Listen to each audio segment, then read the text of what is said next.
반갑습니다. 말씀드렸던 것처럼 원래는 오늘 기자회견 예정이 되어 있는데 잘생겼다! 지금 오후 너무 늦은 시간이고 이 기자회견인지 연설인지 경계가 애매하기 때문에 기자회견을 생략하고 그냥 말씀을 몇 마디 드리도록 하겠습니다. 마이크 잡고 오세요. 군산 시민 여러분! 군산 시민 여러분! 4월 10일은 무슨 날? 무슨 날? 4월 10일 심판의 날에 우리가 이 나라의 주인이라는 것을 확실하게 보여줄 준비 되셨습니까? 행동하지 않으면 악의 편이다. 현상을 방치하는 것은 기득권을 편드는 것입니다. 외면하는 것은 곧 기득권자들을 편드는 것이기 때문에 반드시 참여해서 투표하고 주변 분들 절대 포기하지 못하게 해서 이 나라 주인이 바로 우리 자신이라는 것을, 주인을 배반하는 권력자들이 어떤 말로를 보게 되는지를 확실하게 증명합시다, 여러분.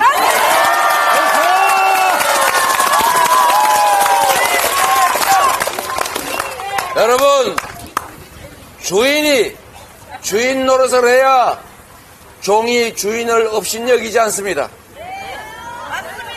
주인이 농사 지으라고 일 맡겨놨더니 도둑질이나 하고 주인 능멸이나 하고 심지어 능멸을 넘어서서 주인을 탄압하기까지 하면 이건 종이 아니라 침략자 아닙니까, 여러분?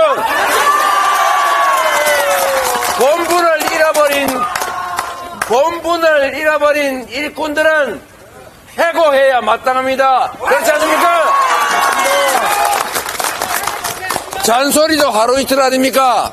좀 잘해라, 정신 차려라, 니 그러면 안 된다. 수없이 말로 해도 안 되면 회초리로 치고, 그래도 안 되면 너는 이제 국민을 대리할 자격이 없어, 집에 가! 라고 해야 되는 것입니다.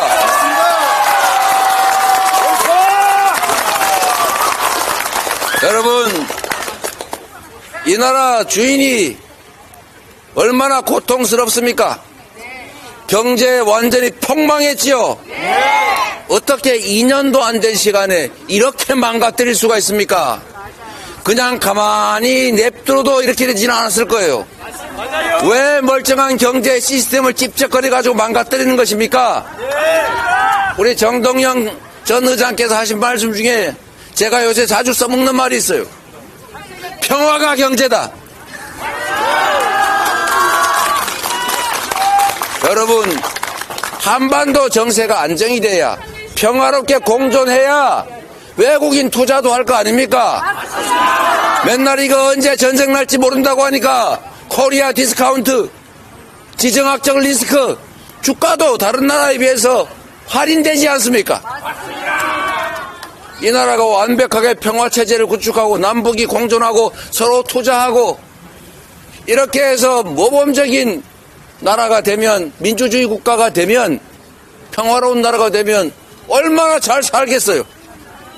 그런데 왜 외교는 그 모양이고 남북관계는 왜 그 모양이고 누가 힘주고 폼 잡는 거 못해서 안 합니까?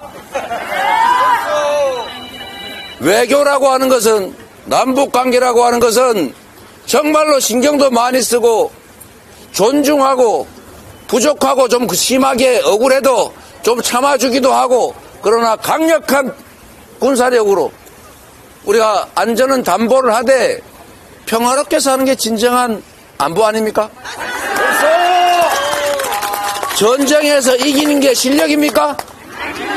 다 파괴되고 다 죽은 다음에 더 많이 살아남아서 이기면 좋습니까? 진짜 능력은 싸우지 않고 이기는 것이고, 최고의 안보는 싸울 필요가 없는 평화를 유지하는 것입니다.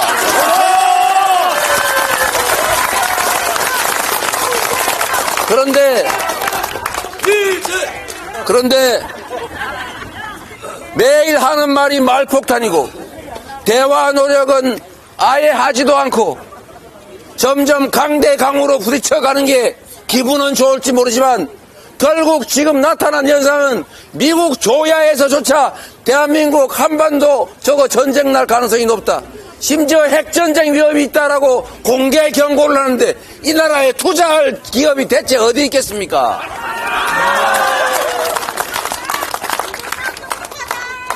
주변 강국들과의 관계도 마찬가지입니다, 여러분.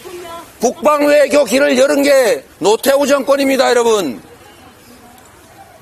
보수 정권이 그 길을 열었어요. 그래서 민주정권이 확장했지 않습니까? 중국이 최대의 대한민국 흑자 국가가 됐잖아요.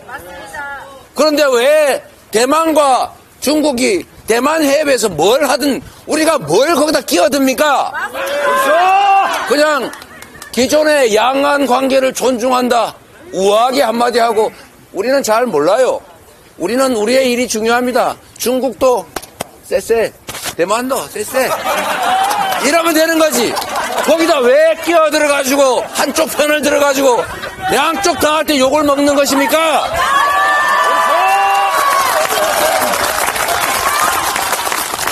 그러니 중국하고 적대화돼가지고 수출기업들의 수출길은 막히고 반한 감정 때문에 물건을 사질 않아요. 그래서 결국은 최대의 적자 국가가 되고 말았지 않습니까? 대체 누구를 위해서 이렇게 만든 것입니까? 중국하고 그렇게 척을 지는 사이에 미국은 중국하고 관계를 뒤로는 개선해가지고 서로 투자하고 서로 협력해서 서로 이익 챙기고 있잖아요. 우리만 중간에 끼어서 대체 이게 무슨 짓을 한 겁니까? 러시아는 어떻습니까? 왜 우크라이나 전쟁에 우리가 끼어듭니까? 왜 거기에 끼어들어서 러시아하고 척지고 그러다 보니까 러시아는 북한하고 가까워지는 바람에 대한민국 안보가 더 나빠졌잖아요. 나라를 망쳐도 이렇게 망칩니까? 누가 그렇게 하라고 권력을 줬습니까? 여러분, 경제정책이라고 하는 것도 마찬가지 아닙니까? 너무 어렵지 않습니까, 여러분? 여러분, 세금 내기 힘들죠? 그런데 월급쟁이 세금은 점점 늘어가는데 초대기업들, 초자산가들, 초부자들 세금은 왜 깎아주는 겁니까? 그게 경제에 도움이 됩니까? 지금 대기업들이 돈이 없어 투자를 못합니까? 미래가 불확실하니까 아리백 그것도 안 돼가지고 재생에너지가 없으니까 국내 생산기지를 해외로 다 빼돌려야 되는데 경제가 살겠습니까, 여러분?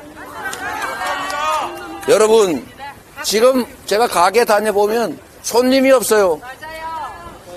1,000조 원 뿌려가지고 이거 해주겠다 저거 해주겠다고 온 동네 대통령이 돌아다니면서 약속하고 있습니다. 이거 불법 관건 선거 아닙니까? 아니 뭐 하라고 해요. 1,000조 원은 어디 있습니까? 1,000조 원 있으면 그런 데 쓰지 말고 코로나 때 우리 13조 원 가지고 6개월 동안 온 동네 골목이 화랑이었어요. 가구당 100만 원 정도만 지역화폐로 지급해서 동네에서만 쓰세요. 이렇게 하면 그때 소고기값 올라가지고 온 동네가 경제가 확 살아났지 않습니까? 걱정할 정도 아니었어요. 그 돈 겨우 15조 원도 안 들었어요. 1,000조 원의 손톱만큼도 안 됩니다. 진짜 경제를 살리려면 관심을 가지고 진짜 현실을 보라고 하십시오. 대체 무슨 짓을 하고 있는 거예요? 경제만 망가졌습니까, 여러분? 민주주의는 또 어떻습니까? 지금 입을 틀어막고 귀를 틀어막죠? 언론들을 갖다가 겁박을 해가지고 야, 너 칼집 놓는 거 봤지? MBC 너 잘 들어. 옛날에 백칼로 봤지? 농담이야. 광주에서 온 사람들 잘 들어. 너네 옛날에 대검으로 M16으로 총 쏘고 죽이는 거 봤지? 너 몽둥이로 뒤통수 때려서 대가리 깨진 거 봤지? 조심해. 농담이야. 농담이야. 여러분, 이게 농담입니까? 생선 헷갈로 기자 허벅지를 찔러대는 것이 농담입니까? 겁박을 한 거 아닙니까? 우리 스스로 지금 내가 혹시 이 말했다 잡혀가지 않을까? 자기 검열하고 있지 않습니까? 세계에 내놓을 모범적 민주국가를 완전히 후퇴시켜가지고 이제 독재화의 길로 가고 있다고 전 세계 공인이 됐습니다. 언론 자유도가 폭락하고 투명성이 폭락하고 있어요. 완전히 동네 망신, 세계 망신, 이런 망신이 없습니다. 국격을 훼손하고 나라 망신을 시키는 거, 이게 도대체 대통령이 할 일입니까? 무지하고 무능하면 좀 가만히 있기나 하라고 하십시오. 여러분, 그런데 여러분, 가만히 있지를 않습니다. 가만히 있지를 않아요. 움직일 때마다 사고입니다. 나라가 망하고 있어요. 그래서 여러분, 결론은 뭐냐? 우리가 눈 시퍼렇게 뜨고 너희들을 지켜보고 있다. 주인을 배반하는 것을 우리는 용납할 수 없다. 우리는 주인에게 불충하는 그대들을 계속 쓸 생각이 없다. 그대들은 이제 일꾼으로서, 주권자의 대리인으로서의 자격을 잃었으니 이제 너는 해고다. 너는 집에 가라 라고 말해야 합니다.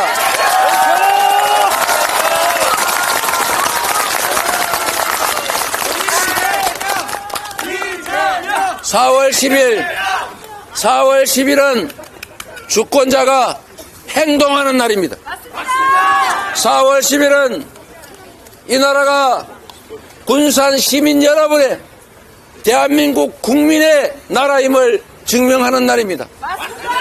4월 10일은 잘한 자들에게는 상을, 못한 자들에게는 벌을 주는 날입니다. 그렇지 않습니까? 확실하게 심판해서 지난 2년간의 윤석열 정권의 폭정에 대해서 확실하게 책임을 묻고 이 역주행을 여기서 멈추고 이제 다시 세계 속의 대한민국으로, 다시 선진국으로, 다시 모범적인 민주국가로 새 출발을 시작할 때 아니겠습니까?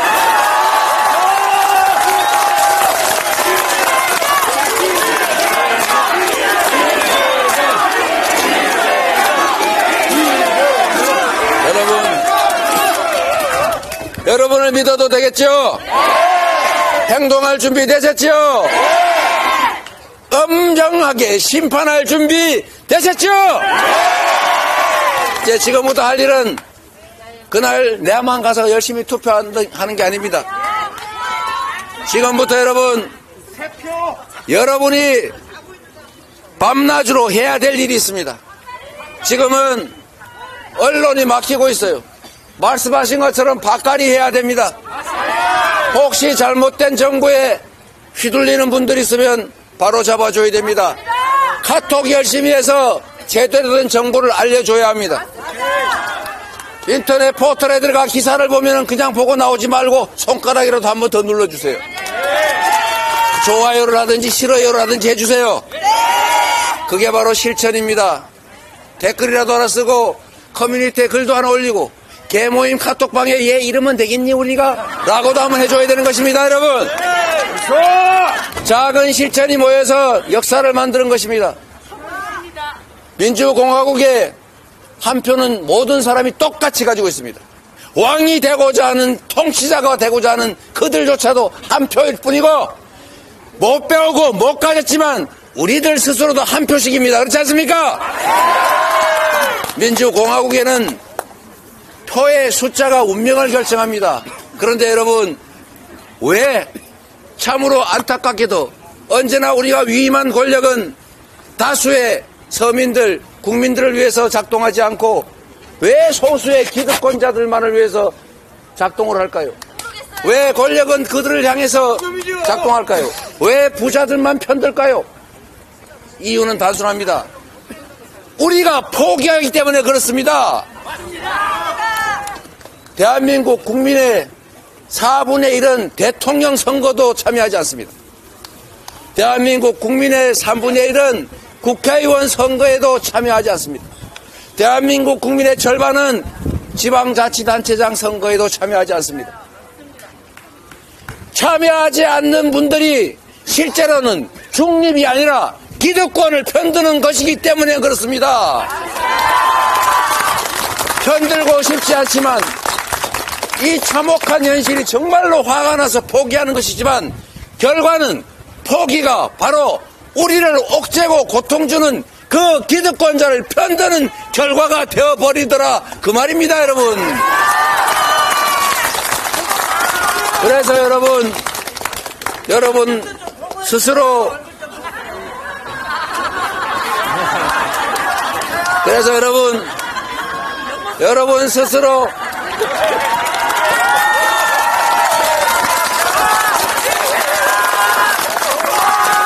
그래서 이 말씀만 드리겠습니다. 여러분, 본인들이 행동하는 것도 중요합니다. 그러나 더 중요한 것은 우리의 이웃들이, 우리의 친지들이 포기하지 않게 하는 것입니다. 포기하는 표는 기득권자들의 것이 될 가능성이 높습니다. 그리고 여러분, 악성 정보, 왜곡된 정보, 조작된 정보들로 우리의 표를 훔쳐갑니다. 속아서 잘못 판단하는 경우도 발생합니다. 그래서 언론을 장악하려고 저 난리 아닙니까? 어떻게 해야 됩니까? 우리가 언론이 돼야 됩니다. 우리가 정보를 전달해야 됩니다. 마음먹으면 얼마든지 할 수 있잖아요. 손가락은 뒀다 어디다 쓸 겁니까? 손가락으로 좋아요라도 한번 누르고 카톡에 전달이라도 한번 하면 그게 바로 언론의 역할이고 그게 바로 주권자로서 행동하는 것이고 그게 주인으로서 실천하는 것입니다. 여러분, 비록 이 군산에 계시겠지만 대한민국은 정말로 전기 감전되듯이 공감하는 하나의 공동체입니다. 여러분이 행동하시면, 여러분이 마음먹으시면 그게 전 세계 대한민국 국민들에게 다 전파됩니다. 순식간에. 시간을 아껴서 일상적으로 실천하고 행동해서 세상을, 권력을 우리가 원하는 쪽으로 바꿔봅시다. 감사합니다.